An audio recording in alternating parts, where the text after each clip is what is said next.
Assalamualaikum warahmatullahi wabarakatuh. Sobat-sobat, sahabat-sahabat, kolega, teman-teman semua.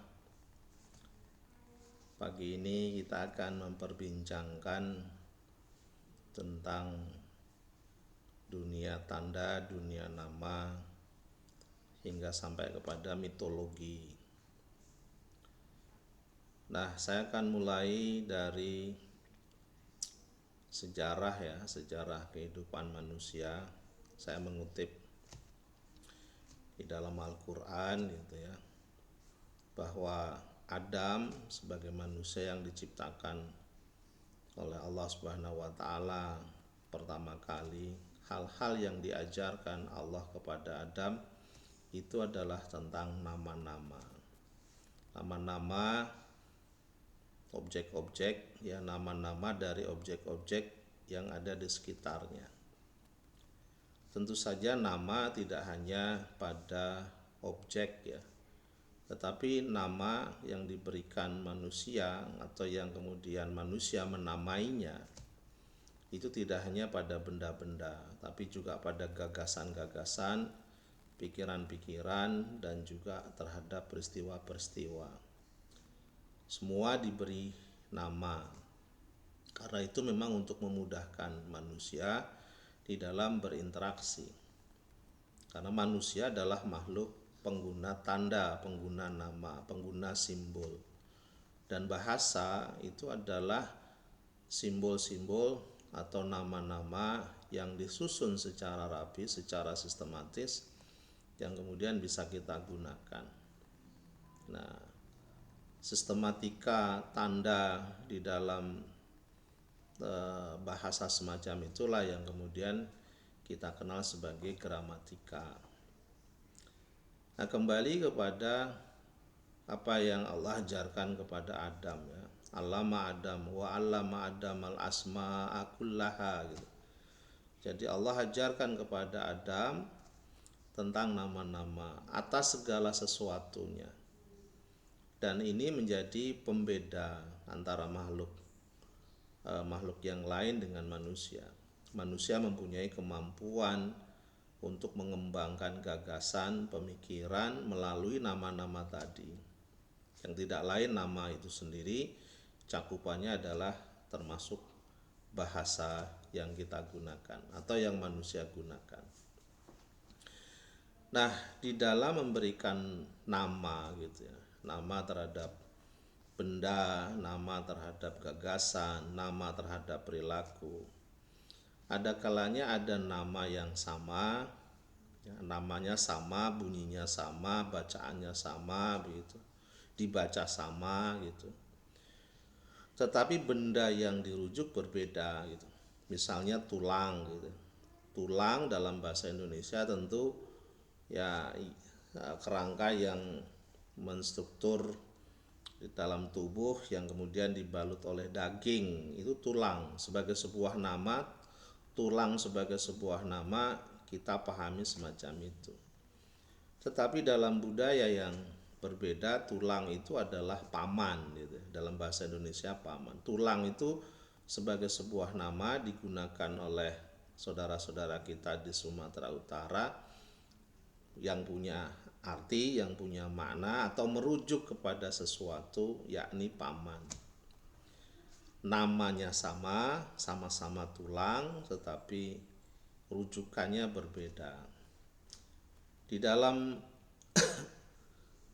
budaya Jawa Barat dan Jawa Tengah misalnya, nama gedang itu bendanya juga berbeda. Gedang di Jawa Tengah itu pisang, gedang di Jawa Barat itu pepaya. Kata mari gitu ya, kata mari sebagai sebuah nama. Mari sebagai sebuah nama digunakan oleh orang-orang Jawa Timur, Surabaya itu sudah selesai. Sementara mari untuk orang Jawa Tengah, Solo dan sekitarnya itu berarti sembuh gitu. Nah, apa artinya? Artinya manusia itu mempunyai kreativitas yang begitu luar biasa dan unik di dalam menamai menamai benda-benda, gagasan dan perilaku yang ada di sekitar kita. Allah mengajarkan Adam terhadap nama-nama itu, terhadap segala sesuatunya, sehingga manusia mempunyai kreativitas, kemampuan di dalam memberi nama-nama terhadap segala sesuatu. Maka perhatikanlah gitu, apa yang ada di sekitar kita. Apakah ada benda, gagasan, pikiran yang belum ada namanya gitu. Saya kira hampir semua atau bahkan semua yang kita lihat, yang kita benda-benda yang ada di sekitar kita, semuanya sudah ada namanya. Ada namanya. Kalau tidak ada namanya, ya mari kita beri nama. Nah, di satu sisi tadi saya sudah mengatakan bahwa ada nama yang sama, bendanya berbeda. Tetapi ada juga gitu ya, bendanya sama, gagasannya sama, perilakunya sama, itu diberi nama yang berbeda oleh manusia, tergantung pada masyarakat pengguna tanda atau pemberi nama tadi. Misalnya kecelakaan dalam bahasa Indonesia, dalam bahasa Inggris accident. Misalnya pisang gitu ya dalam bahasa Indonesia, gedang dalam bahasa Jawa, kemudian banana dalam bahasa Inggris. Artinya di dalam masyarakat itu punya kreativitas untuk memberi nama terhadap benda-benda, gagasan dan perilaku atau serta peristiwa-peristiwa yang terjadi. Nah, maka kita mengenal berbagai macam tanda, bahkan alfabetik gitu ya. Ada hono, coro, kodo, toso, wolo. Ada alif, ba, ta, sa, jim, ha, ho. Ada A, B, C, D, E, F, G, H dan seterusnya. Artinya ada banyak tanda. Belum lagi tanda-tanda yang sifatnya notasi. Belum lagi tanda-tanda yang sifatnya nonverbal. Sigma, titik dua, koma, ya, tanda seru, tanda tanya, kemudian sama dengan, jumlah, pembagian, semua diberikan nama dan kemudian disimbolisasikan dengan satu tanda tertentu. Nah, karena persoalan ini kemudian memunculkan sebuah problematik makna. Bagaimana kita memaknai sebuah nama, bagaimana kita memaknai sebuah tanda gitu. Seringkali kesalahan, kemudian kesalahpahaman, ketidakmengertian terhadap penggunaan nama ya, terkait dengan makna tanda, terkait dengan makna gagasan dan objek itu seringkali menimbulkan kesalahpahaman. Karena apa yang kita maksud itu berbeda dengan yang dimaksud oleh orang lain, disebabkan karena cara menamai, cara memberi tanda terhadap sesuatu itu berbeda. Maka di situ muncul apa yang disebut sebagai dengan komunikasi antar budaya, komunikasi lintas budaya dan lain sebagainya. Tapi teman-teman, lebih jauh daripada itu, saya ingin mengajak teman-teman, sahabat-sahabat dan kolega untuk melihat sebuah pergeseran makna dari nama.